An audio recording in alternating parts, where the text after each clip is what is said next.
Eco-adventurers and educators Tyler and Alex Mifflin are known to the world and especially to us here at TVO as the Water Brothers. That is, of course, the name of the award-winning series they created to examine how humans and the world's water supply intersect. And with that show entering its fourth and final season, we thought it was time to catch up with them and find out how well Canada and Canadians stack up as stewards of this essential resource. So here they are, Tyler and Alex Mifflin. That's Tyler on the right, incidentally. He's 2 years older, so he gets first billing. Good to have you boys back here. Great to be back. Nice to see you. All right, World Water Day. Tyler, why is that important? I think World Water Day is important because it's an opportunity for Canadians and really people around the world to reflect on how important water is to us. Water is in every single thing we eat, we wear, we consume. It's vital to our resource, our economies of countries, and also to our ecosystems that we depend on and that we need to survive and thrive. So it's really a day to reflect on just where we're at in terms of how we've been managing our water resources and look to the future, what we can do better and how we can improve. Alex, do we not know that already?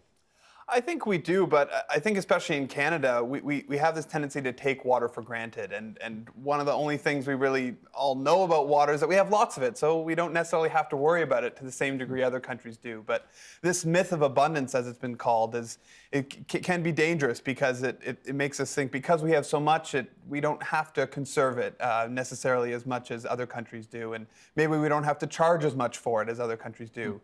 But, you know, that's caused us to use water inefficiently. We're some of the biggest per capita water users in the world, and we're some of the biggest water wasters in the world. And Canada, you know, we think has all the capacity to be a global leader in water stewardship, you know, developing water technologies.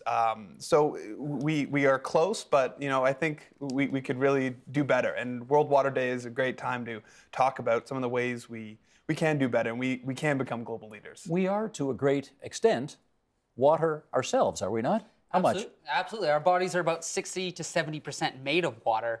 So it's a good time to reflect on where, you know, learn where your water from your tap comes from. You know, we're here in Toronto. So, you know, I'm about 60 to 70% Lake Ontario. So that's one of the reasons why you should care about what's happening in Lake Ontario, what's you know, what pollutants and chemicals are being released through maybe our municipal water system or through agricultural, you know, nutrient runoff, any sorts of industry that are polluting your local source of water. It's a good chance to learn about that because literally you are your source of drinking water. So that's a good focus for up close, meaning here at home. How about, I mean, you guys have gone all over the place. As you look further afield than the province of Ontario, what are the big issues that concern you? Well, a huge issue always is access to clean water and sanitation. We still have over 750 million people around the world that don't have access to clean water. Over 2 billion, close to 2.5 billion, that don't have access to a toilet.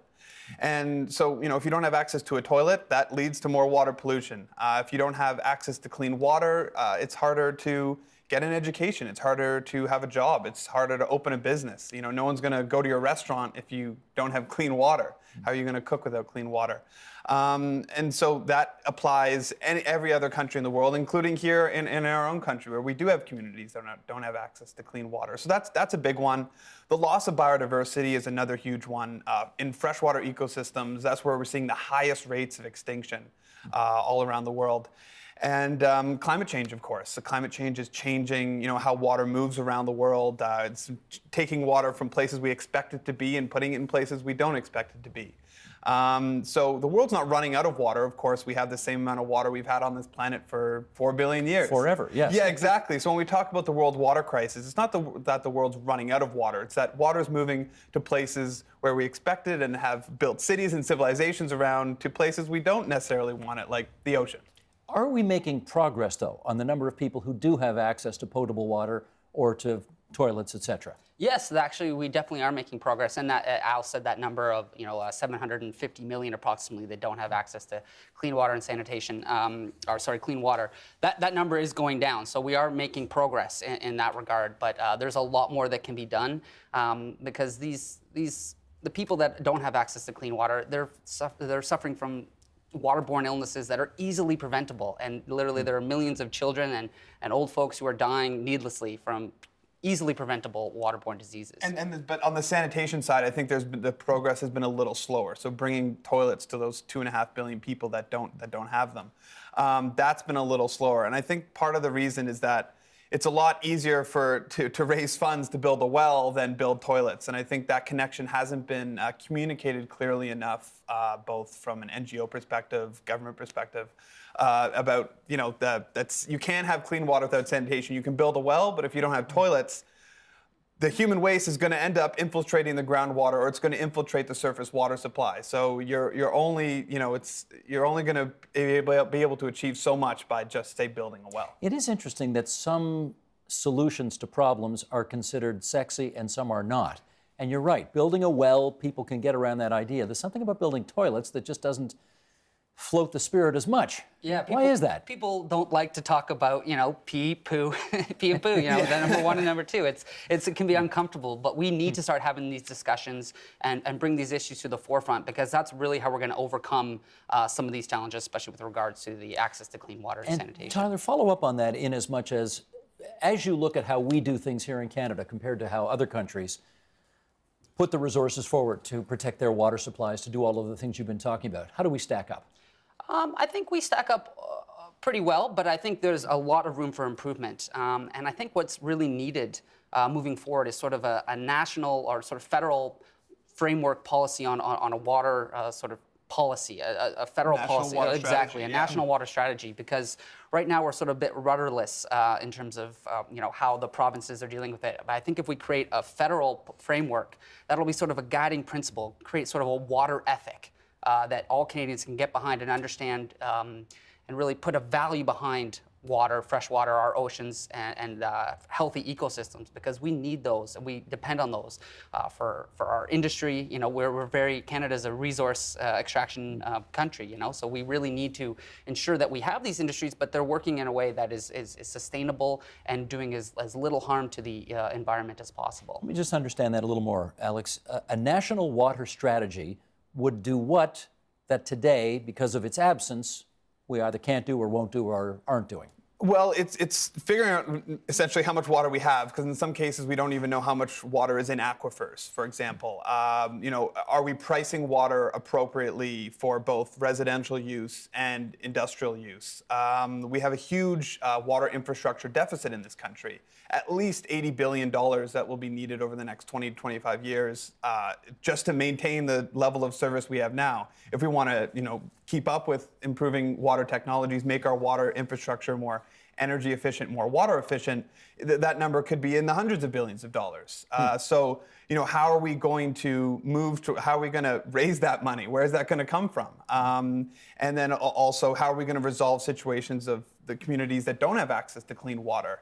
Because of course, with First Nations communities, if you can't have clean water, how are you going to solve the housing crisis, the healthcare crisis, education? All of it's interconnected, and it all starts with water. And that's something that's really become so clear to us as we've traveled around the world. Whether you're in sub-Saharan Africa, Bangladesh, or Northern Ontario, without clean water, you can't have any of those other things, and that's really the first step. As you consider $80 billion worth of infrastructure improvements, that's a very sort of the view from 35,000 feet in the air, as you like.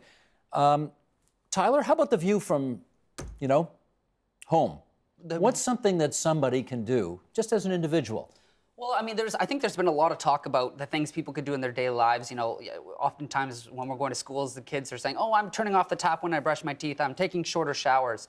And those are all great small things we can do on an individual level, but those are not things that we can really pat ourselves on the back on anymore and say, "Hey, I'm doing my part to save water," because that's not enough? It's not enough. It's not enough anymore. It's not enough that we're replacing our light bulbs with energy efficient ones.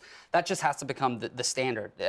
We really need to work and put pressure on governments to enact regulations that are going to allow businesses and industries to become more efficient when with their water use, and just having discussions. I think every day, just people discussing that. That's why World Water Day is such a great day to have these discussions, get people talking and thinking about these things, because there's so much we can do in our daily lives. But in terms of how we could do better from a personal level, I think diet is a huge one. Of course, diet. Yeah. So 70% of fresh water is used for agriculture. So how can we create food systems that are more water efficient? You know, meat production is very water intensive. So perhaps, you know, there are ways that we can start to reduce our meat consumption or particular types of foods that require more water to produce and also have a large climate footprint as well, a big carbon footprint. So that's a big one, and it applies to the ocean as well. I know we're talking about fresh water, but you know, thinking about where your seafood comes from, asking, you know, how it was caught, those types of things. So your diet is actually one of your most, you know, direct connections to the environment and to water. And then on top of that, I think it's just holding politicians accountable for caring for water. I mean, water is part of the Canadian national, I think it's part of our identity and our culture. And I think sometimes Canadians are looking for that, you know, what is our culture? And they're asking these questions. And I think clean water, clean lakes, we have, you know, 60% of the world's lakes. We have the world's longest coastline. We're a country that was explored by people traveling on the water. That was, you know, whether you're talking about First Nations all the way up to the first explorers and today, water is what connects us from coast to coast to coast. And that's, you know, we need to be global stewards, and we can set an example for the rest of the world of, you know, that's what really makes Canada special, is that we have clean water, millions of lakes. You know, that's what really sets us apart. And I think that we should honor that and cherish that. You know, it's a big world, and you could be interested in any number of thousands of things, but you clearly have a very romantic view of the importance of water in our lives. You know why? I just think for us, it's kind of like, it seems so obvious to us, like water is the foundation of all life on Earth.